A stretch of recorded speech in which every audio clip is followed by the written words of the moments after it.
ফিরিয়ে আনার জন্য তারা প্রশাসনকে তারা দায়িত্ব দিবে। যেখানের মধ্যে অন্যায় হবে, যেখানের মধ্যে খুন খারাপি হবে, যেখানে মদ খাবে, যেখানে গাঞ্জা খাবে, যেখানে হিরোইন খাবে, সেখানের দায়িত্ব হলো প্রশাসনের। এখন যদি জনগণের হাতে যদি এগুলা তুলে নেয় তাহলে সমস্যা বাড়বে, কমবে না, খুন খারাপি আরো বাড়বে। এই জন্য আল্লাহ পাক রব্বুল আলামিন সুন্দর সমাধান করে দিয়েছেন। দয়াল নবীজি হাদিস শরীফের মধ্যে ঘোষণা করে দিয়েছেন কিভাবে সৎ কাজের আদেশ করব, অসৎ কাজের নিষেধ করব। তিনটা ভাগ করে দিয়েছেন। প্রশাসনের দায়িত্ব হলো তারা লাঠি দিয়ে যেমনি ভাবে ইসলামকে প্রতিষ্ঠিত করবে, আর মুখ দ্বারা ইসলাম প্রচার করবে। উলামায়ে কেরাম মুখ দ্বারা তারা সৎ কাজের আদেশ করবে। ওয়াজ মাহফিলের মধ্যে মুখের মাধ্যমে ওয়াজ করা হয়, প্রতি শুক্রবারে মুখের মাধ্যমে ওয়াজ করা হয়। যার যে দায়িত্ব দেওয়া হয়েছে সেই দায়িত্ব অনুযায়ী যদি আমরা কাজ করি তাহলে কোনো সমস্যা হবে না। হাদিস কোরআনের অনুসরণ যদি করি তাহলে কোনো সমস্যা হবে না। আলেমের দায়িত্ব হলো মুখের দ্বারা ওয়াজ করবে। কি করবে? মুখের মাধ্যমে ওয়াজ করবে। এখন ওয়াজের দায়িত্ব হলো আলেমদের, উলামায়ে কেরামের। এখন যদি জনগণ যদি ওয়াজ আরম্ভ করে দেয় ওই বলি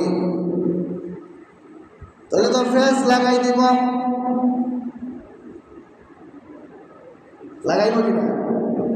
এই কারণে সমাজের মধ্যে দেখা যায় দোকানপাটের মধ্যে ওয়াজ চলে বেশি, হাট বাজারের মধ্যে ওয়াজ বেশি চলে। হাট বাজারের দোকানের ওয়াজের কারণে সমাজের মধ্যে সমস্যা।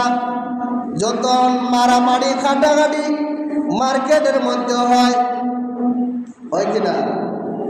একটা কলা লইয়া শুরু হয়, 2 টাকার বাড়া লইয়া শুরু হয়।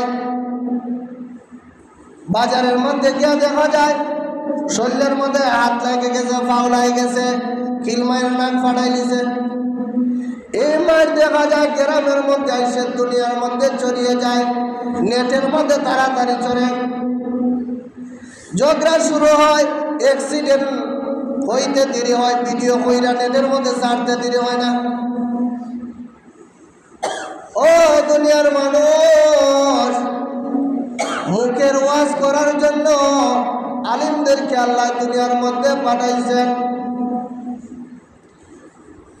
লাঠি দিয়া ফিটানোর জন্য রাষ্ট্রের প্রধানকে বলা হয়েছে, প্রশাসনকে বলা হয়েছে। আর জনগণের দায়িত্ব হলো প্রত্যেকের ঘরকে সংশোধন করা, নিজের ঘরের মধ্যে দিন প্রচার করা, নিজের সন্তানকে নামাজের কথা বলা, নিজের মেয়েকে নামাজের কথা বলা, ভালো কাজের কথা বলা, সৎ কাজের কথা বলা। আপনার সন্তানকে আমি শুক্রবারে ওয়াজ কইরা বুঝাইতে পারবো, বাবারে তুমি নামাজ পড়ো না হলে জাহান্নামের আগুনে জ্বলবা। কিন্তু আপনার সন্তানকে আমি লাঠি দিয়ে ফিটাইয়া সোজা করার ক্ষমতা আমার নাই, আসেনি? নাই। কিন্তু আপনার মেয়েরে আপনি লাঠিটা ফিটাইতে পারবেন, আপনার সন্তানরে আপনি লাঠিটা ফিটাইতে পারবেন।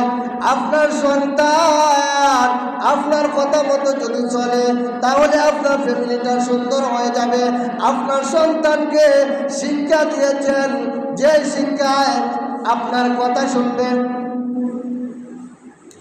আপনি এমন শিক্ষা দিয়েছেন যে শিক্ষা দেওয়ার কারণে তুমি সৎ কাজের আদেশ করবে দূরের কথা, তুমি ওই সঠিক না।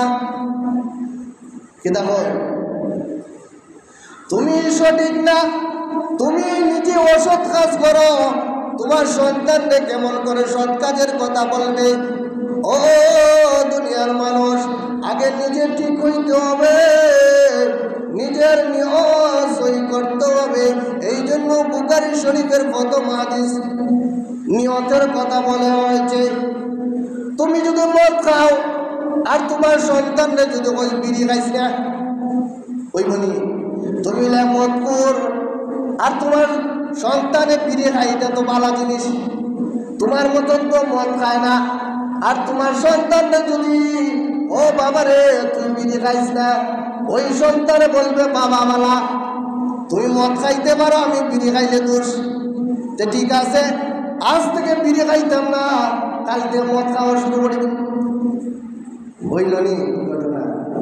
হ্যাঁ, আপনি হবে না, আপনি নিজে সঠিক হইতে হবে, নিজে নামাজ পড়তে হবে, নিজে নামাজ পড়তে হবে, তারপরে আপনার সন্তানকে বলতে হবে বাবা